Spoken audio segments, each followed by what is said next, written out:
egg, your hair you get, even egg is too much. Even egg is too much. Please get out. Please don't get out. You're making people that are actually doing protective styling look like who sent you. Look like Otelite bottom pot.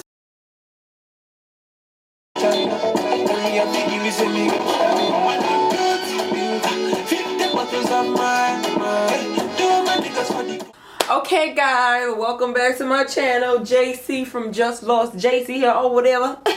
It has been a while since I filmed, guys. I am so happy to be filming. This is a very recent video. Thank you guys so much for all the new subscribers. Oh my god, like I think I'm at 32 now, or 30, close to 32,000. I know that might not be a lot for some people, but for me, yo, this family is growing, bro, and we're on the road to 50K. So if you haven't subscribed, if you have not subscribed, please, I'm gonna give you a second. Please hit that like button, please, because please hit it. You have hit it. Have you hit it? Okay, you have hit it. You have beat it up. So I was planning when I did this video to wear a wig or a weave of some sort, but my hair is out, so ain't no wig fitting over this thing. So I have this wig that you guys have already seen. I reviewed it already. This is not another review of the wig, but this is the wig that I was going to wear, but since my hair is out, it's fine. But yes, so when I was making this wig, this is my first wig ever. I'll put that video of when I was figuring it out and figuring out how to do everything. I didn't make the wig, but I was like cutting the lace and doing all those cool things. I mentioned in that video, is wearing weaves and wigs self-hate? And since I'm now part of the wig community, I am a part of the water community. Please. Anyway, before I start, this sweatshirt that I'm wearing, as you guys could see, it is quote-unquote Supreme. A company contacted me called Perfect Kicks, and they're a China-based company. They make replicas of things that are pretty expensive or limited edition kind of things. This I don't believe is limited edition, but they had it on the site, and so I got to choose out some things that I wanted. I only chose out 2 things. I was really in the market and the need for good quality sweatshirts and sweatpants too, but mainly sweatshirts because I don't have many. And I have a lot of tops that are very nice, but I'm like, what if I need something casual, like to just throw on and live my life like right now? So yeah, so I got this one, the Supreme one. When I tell you this thing is so, the quality is amazing. It's amazing. Not only is the quality good, that they do a really good job of replicating the original. Now I don't have the original, but I will say that this quality is very thick. The tags say like made in Canada or something, I believe, and then even the tag that it came with on it is the Supreme label, the same one that you get if you buy it there. So it's really nice. And then this, let me tell you, I don't think I've ever had a sweatshirt thick as this sweatshirt. Like, I'm so happy about this. Now this is a Champion black hoodie, size medium. Again, all the labels check out. It has the typical Champion label that the Champion stuff has. It has, of course, the Champion on the sleeve right here. It's just what I don't even care. Like, I was like, I don't even care if people, I don't think anyone cares whether or not Champion isn't that big of a brand for people to be like, oh, is it fake or not, whatever. I just really like how thick this thing is and how warm it is. And being from New York, the New York City winter, this thing has been saving me. It's been saving me. So yes, I'm going to have all the links below to the company down below. I do have a discount code, so you can get $10 off if you get anything.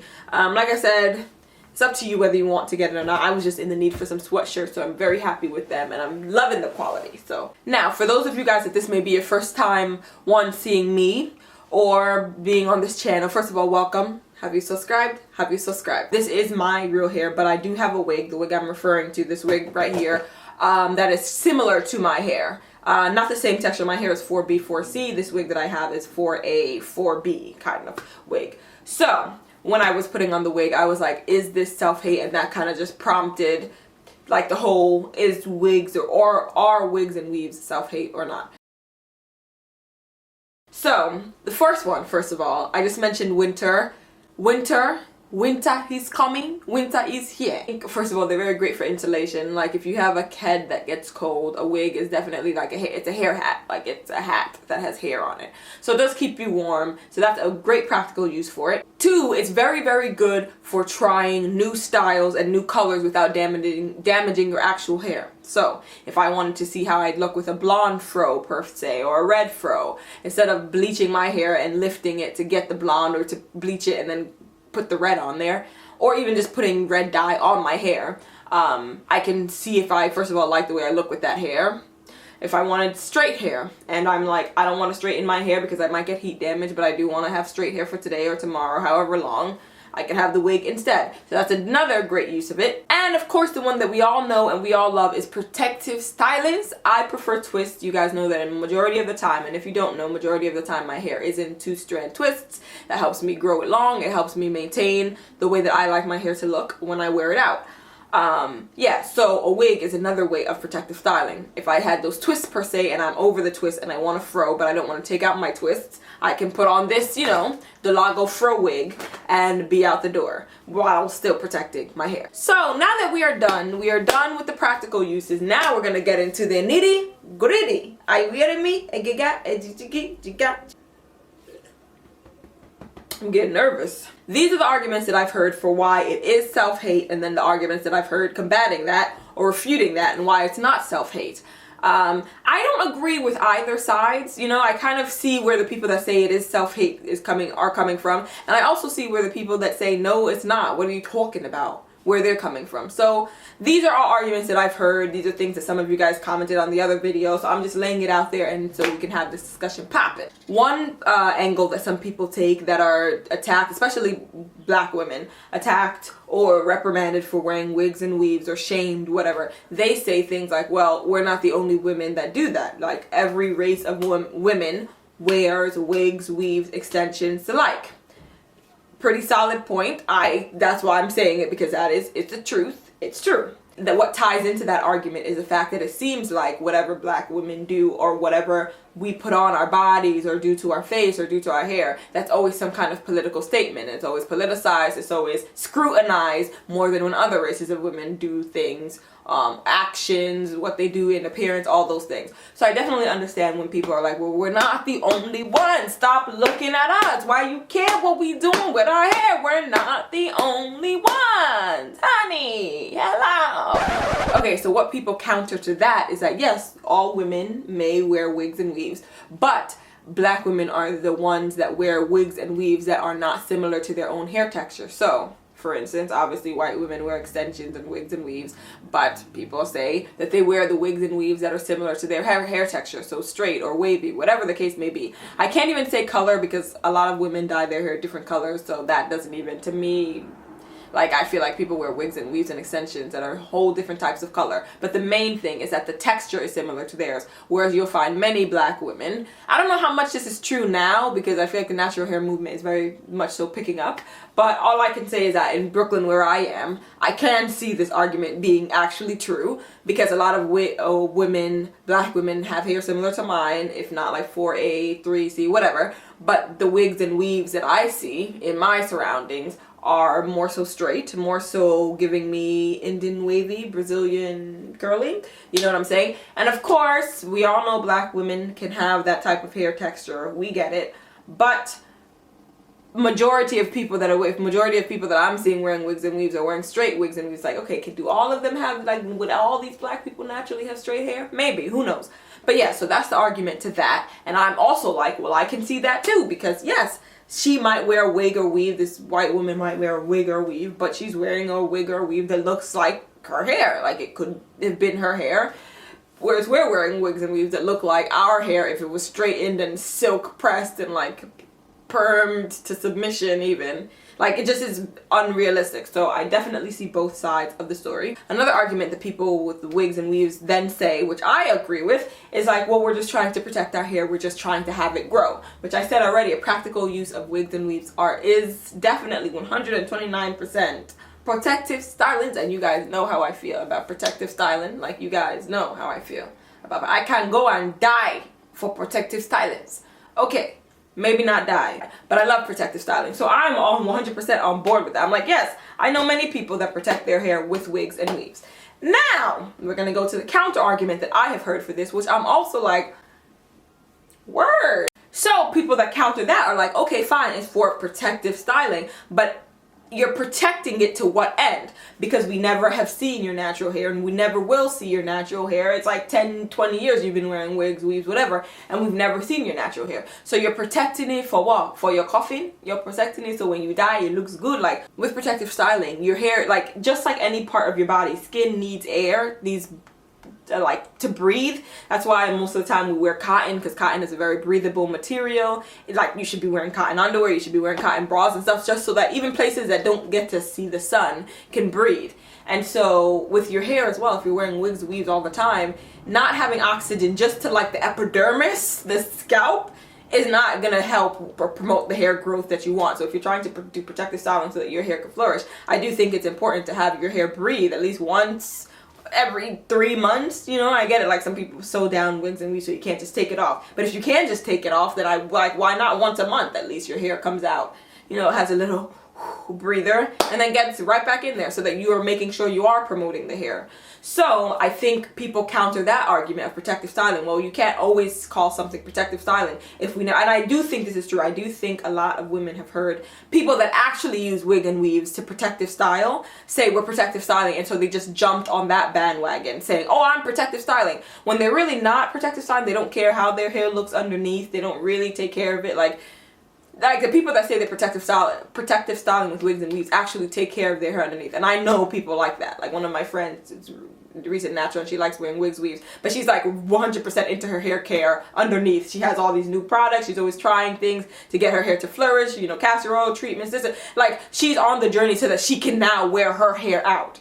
Whereas I also know people on the other side of the coin that say they're protective styling because it's the trendy thing to say when you wear wigs and weaves, but they don't know what's going on with their hair underneath. It's in corn braids, cornrows, like 2 months. Then they take it out, quickly wash it with any head and shoulders, just drying out your hair, just drying out your scalp. It's like that protective styling you're doing, your hair is never gonna flourish because you're not doing anything to the hair underneath. You don't really care about the hair underneath. You're taking more care of the wigs and the weaves. You're buying conditioner for the wigs and the weave. Gagne fructis. You say, I'm gonna put Gagne, I'm gonna put Hazy Moist in my weave. But for my hair, what? Egg? Your hair, you get? Even egg is too much. Even egg is too much. Please, get out. Please don't get out. You're making people that are actually doing protective styling look like who sent you. Look like Otelite bottom pot. Please don't come and just bazaar the name protective style. Use it anyhow. Like, protective styling is to protect what you're gonna then show off. So I do think that protective styling gets a bad rap because so many people use that when in fact they do not want their hair to be seen, and in fact they think their hair is inferior to the straight weave that they're wearing. And I think that is a counter argument that I hear, and I'm like, you right, you know? So it's hard because I know what protective styling is and I 100% agree with it, and I have friends that do it and they are actually protecting their hair and doing well by their hair. And so I would never argue with them like, you don't like your, you know, like, who am I know what they're going through, I know. But then I also know people that say you're not protecting, you're hiding, you're actually hiding. So just say that. So yes, some people might actually feel like their hair texture, their natural God-given hair texture, is inferior to that of the straight wigs and the curly wigs that they're wearing. But even that has a counter argument by those people, because those people can even be like, okay, yeah, so what if I do feel inferior? But we have to blame that, and partly it is to blame on, and majoritively it is to blame on white supremacy and the standards of beauty in Western cultures and civilizations.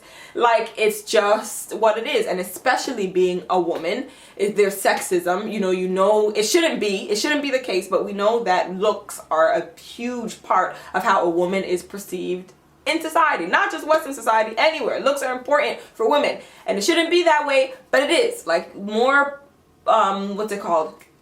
more emphasis is put on the way a woman looks, and more emphasis, I feel like, is put on what a man has.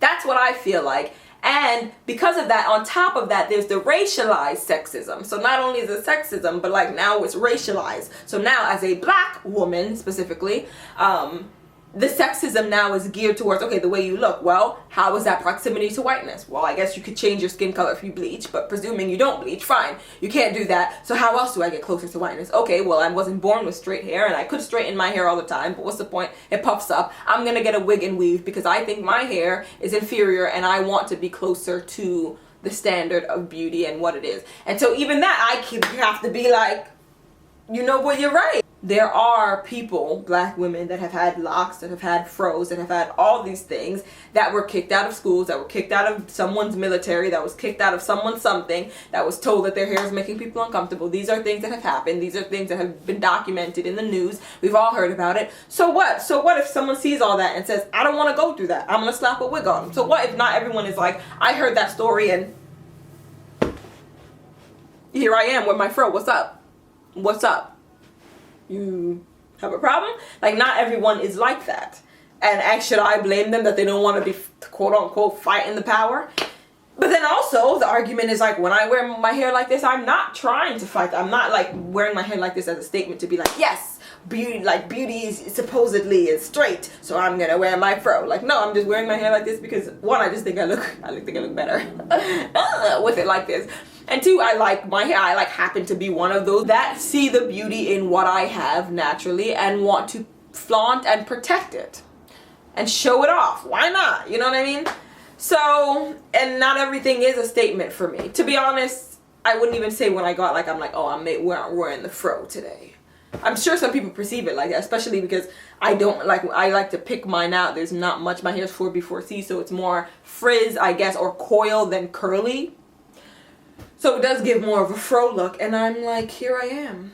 But I'm not like, here I am. Like, some days you're just trying to get to school. You know, some days you just want to get to school and get your education. You know what I mean? Please comment down below, please, your thoughts, because clearly I can ramble on and on and on about these things, so I hope this video isn't too long, but it's just so interesting to me, these things. I love it. Also, I have an Instagram now.